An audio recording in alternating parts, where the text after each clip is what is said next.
Я никогда не предполагал, что от взгляда в твои глаза нахлынет такое сильное желание продлить себе жизнь. Прожить еще один дополнительный день, чтобы насладиться видением тебя. До сих пор не перестаю удивляться, какое умопомрачение случается с людьми, когда в их жизнь вмешивается любовь. Ну, взять хотя бы меня.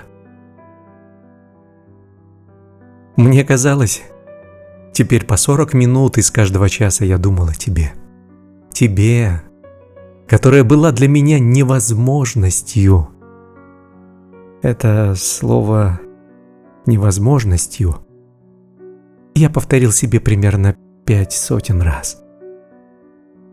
Потому что у меня не было никаких благоразумных способов сблизиться с тобой.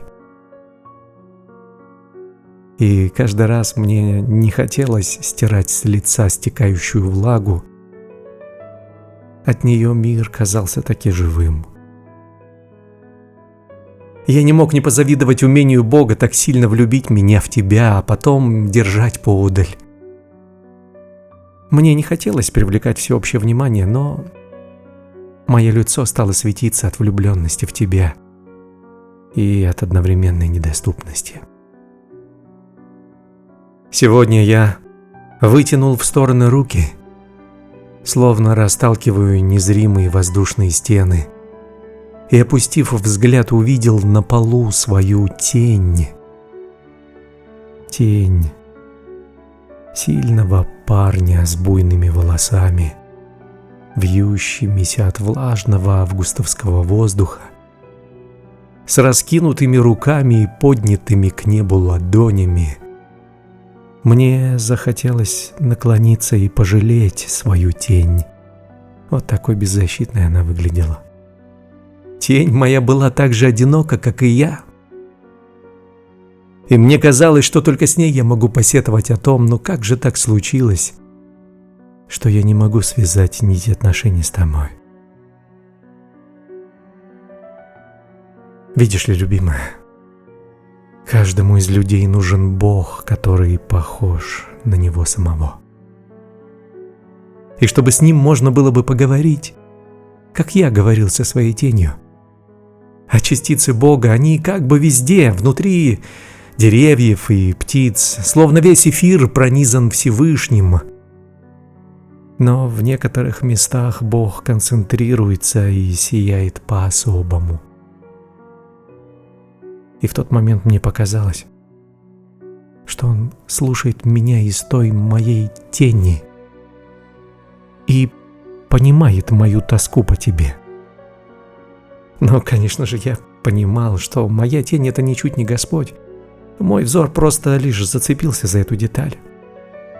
Знаешь, а у Бога тоже есть невеста. Вся планета — Его невеста. И этого брачного небесного пира до сих пор еще не произошло. Поэтому в каком-то смысле Всевышний меня понимает. В детстве я летними днями ездил в гости к бабушке в деревню. Помню, что садился на ковер в зале, и бабушка читала мне сказочную историю про Гулливера.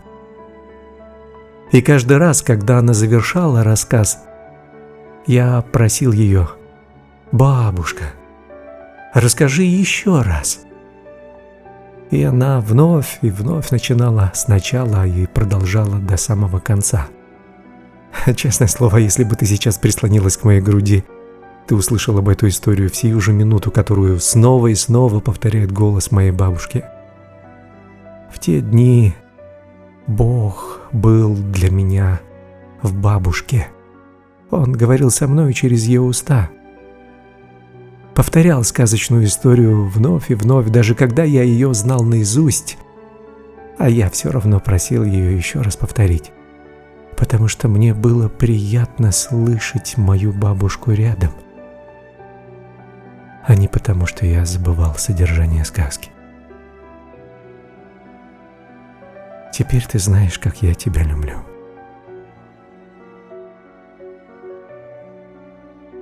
И ты хочешь слышать вновь и вновь мои письма. И ведь содержание каждого письма довольно простое. Про любовь. И вроде бы как и так все уже ясно и так сказано. А все равно хочется, чтобы голос мой не умолкал. Просто потому, что тебе хочется. Чтобы я просто был рядом.